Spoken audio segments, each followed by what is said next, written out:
Hello everyone, a very warm welcome to my ecology class. The topic for today's discussion is biomes. The concept of biome was introduced by Clements and Shelford. You should know the name. The concept was introduced by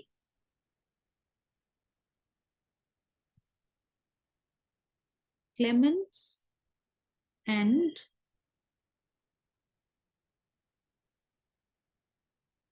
Shelford. A distinct ecological community of plants and animals living together in a particular climate is known as a biome. So if we just write it,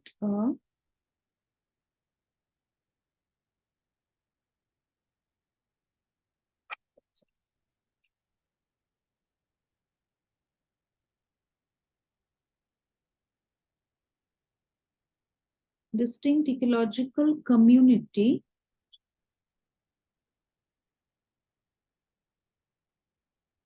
of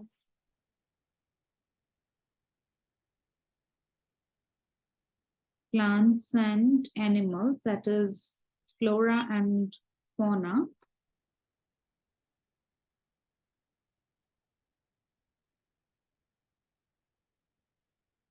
living together in a particular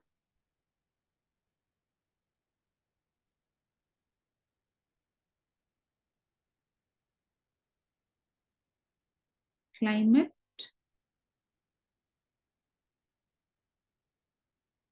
is known as biome. Okay, so it is a level of organization between the landscape and biosphere, and it is to be kept in mind that it is the largest geographical biotic unit. So biome is also the largest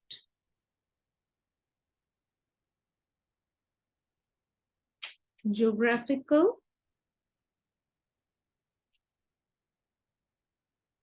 biotic unit, and it is named after the dominant type of life forms.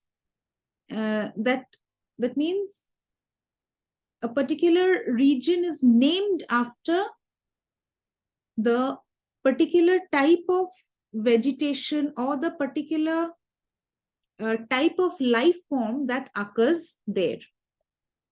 So biome is the largest geographic biotic unit comprising of a major community of flora and fauna. Major community of flora and fauna with similar life forms and environmental conditions.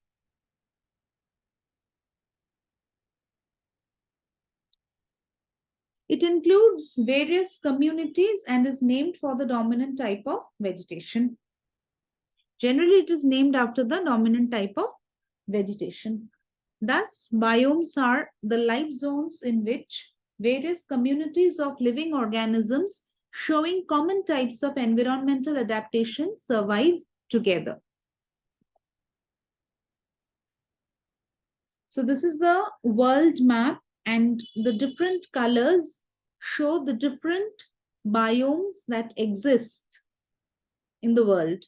The tropical rainforest, the temperate rainforest, desert, tundra region, the taiga or the boreal forest belt, grasslands, tropical grassland, freshwater, marine, ice, all these.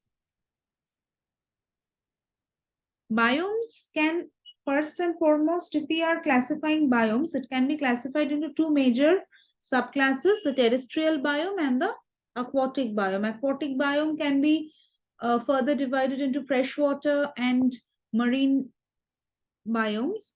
But here we are going to talk about the terrestrial biome. So to start with, we have tropical rainforest. We can also study it in an order like starting from the equator, we can move towards the pole, or starting from the pole, we can move towards the equator.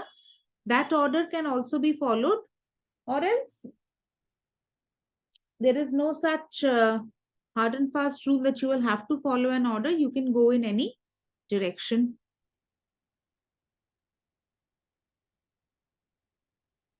So the biome concept embraces the idea of community.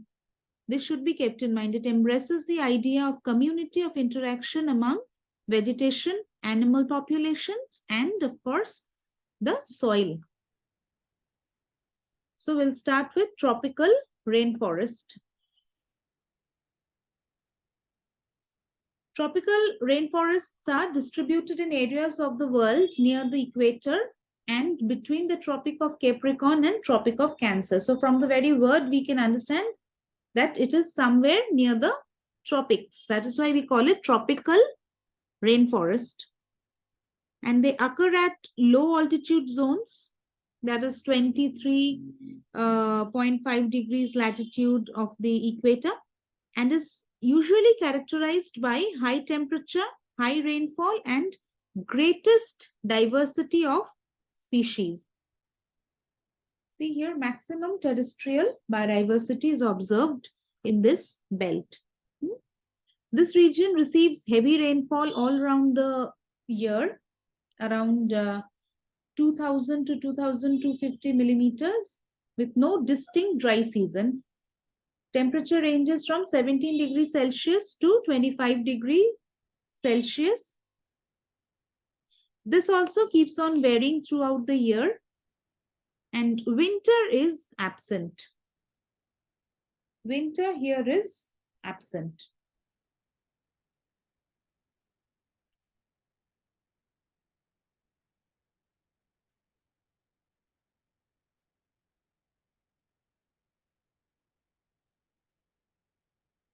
Annual rainfall is pretty high, and soil is nutrient poor and acidic. See, soils are rich in nutrient in the sense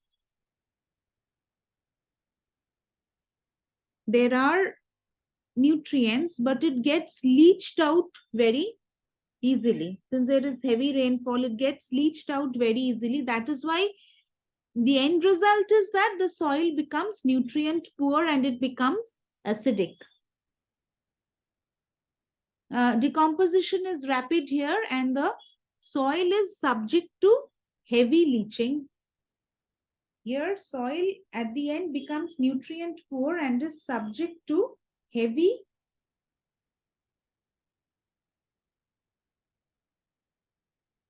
leaching. Hence,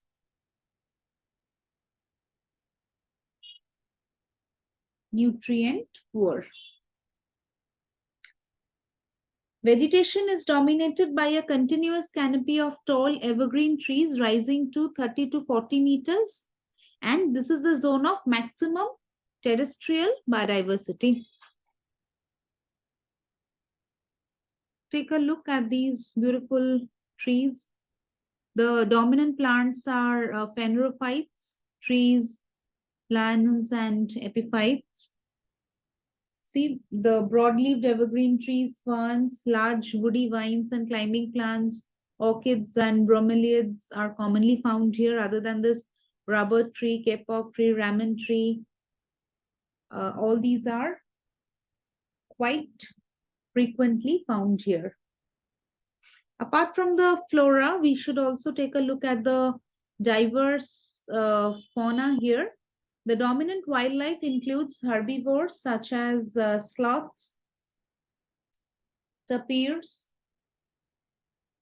capybaras, predator animals like jaguars, then anteaters, monkeys, birds such as toucans, parrots, parakeets, and various types of insects and butterflies are also found here.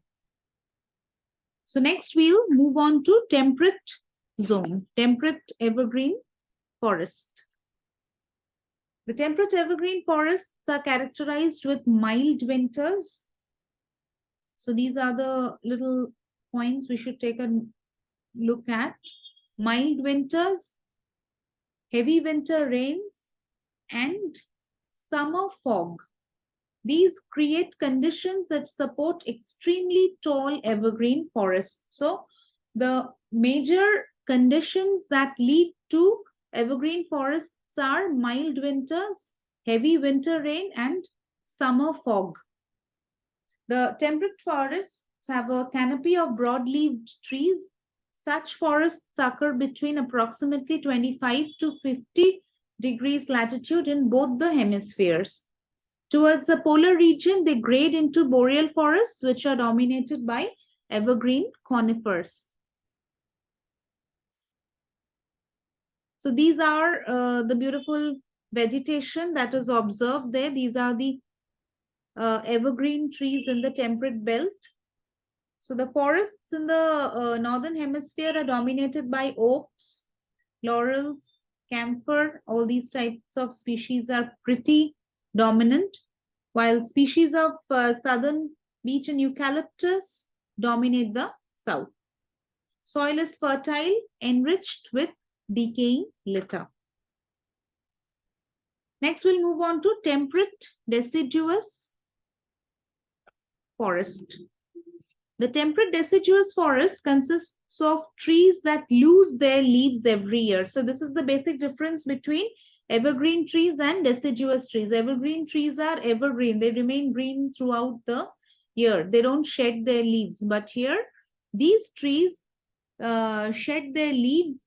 That is, they lose their leaves every year. The temperate deciduous forest has a temperate climate with moderate temperatures that have a distinct seasonal pattern. Mild climates like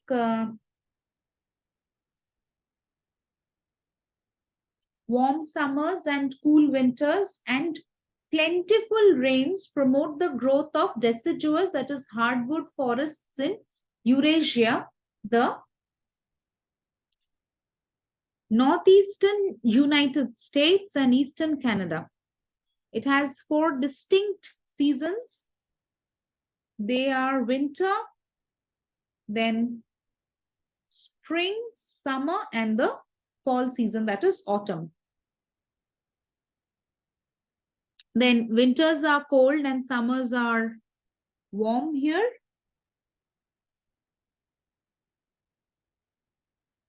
Precipitation is about 65 to 130 centimeter and is evenly distributed throughout the year. The soil is fertile and enriched with decaying litter.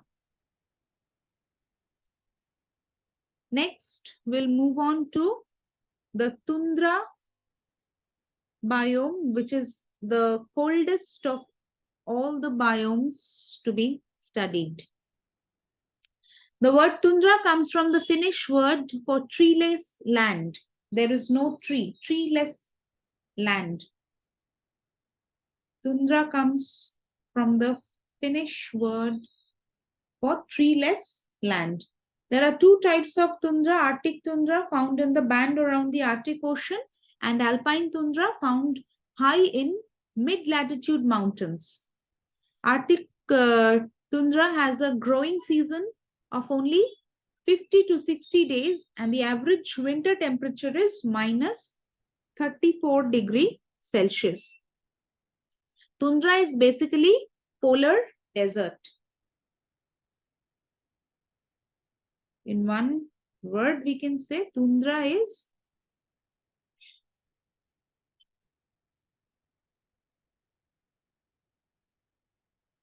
polar desert.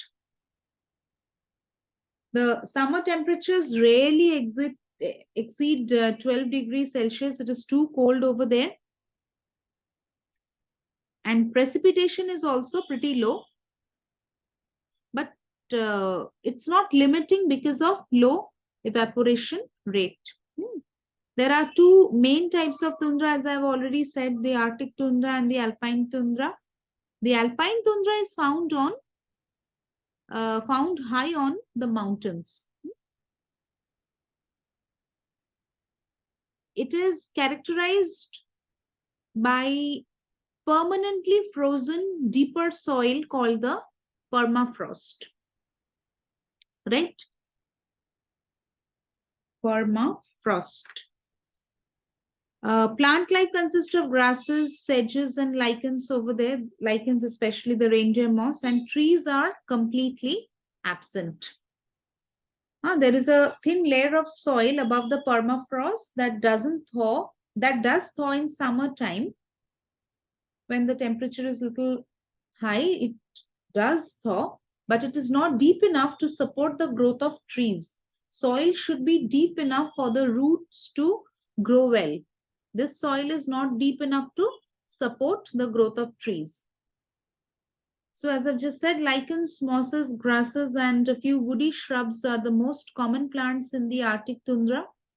Floral biodiversity includes low shrubs, sedges, and these liverworts, and some grasses, about 400 varieties of flowers, crustose, and foliose, lichens. Apart from the flora, there are various types of animals found here. The most popular among them are the polar bears.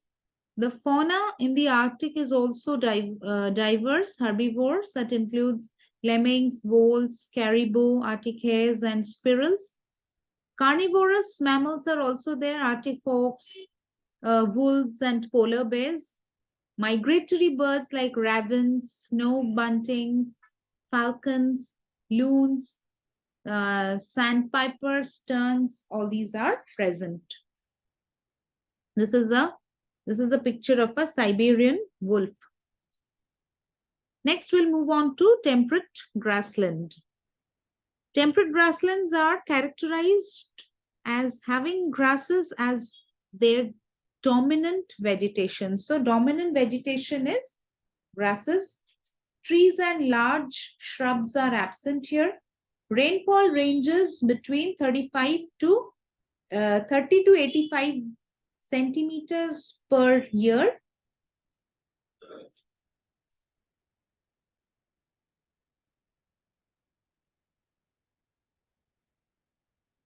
Summer temperature can reach over 38 degrees Celsius, while winter temperature can fall below -40. So temperate grasslands have hot summers and cold winters, and amount of rainfall is less than in the savannas. As in the savanna, seasonal drought and occasional fires are very important to maintain biodiversity. However, their effects aren't as dramatic as in temperate grasslands as they are in the savannas. The type of grassland community that develops and the productivity of grassland depends strongly upon the precipitation. Precipitation here is infrequent, so organic detritus does not decompose rapidly, and the soils are rich in organic matter. Extensive grasslands are also found in Central Asia, where they are called steppes. Steppes are dry areas of grassland with hot summers and cold winters. In North America, the grassland is called prairie. So now we'll move on to tropical grassland or the savanna biomes. Here, savanna is a grassland with scattered individual trees. You can see trees are not, the belt of tree growth is not so dense here. Here, trees are scattered, one here, like this. Trees are scattered here. Tropical grasslands, many of which are savannas, are located between 30 degrees north and south of the equator. They are found in South America, Africa, Asia, and Australia. Tropical grasslands experience temperature that do not, this is important, that do not drop below freezing and have distinct wet and dry seasons. Climate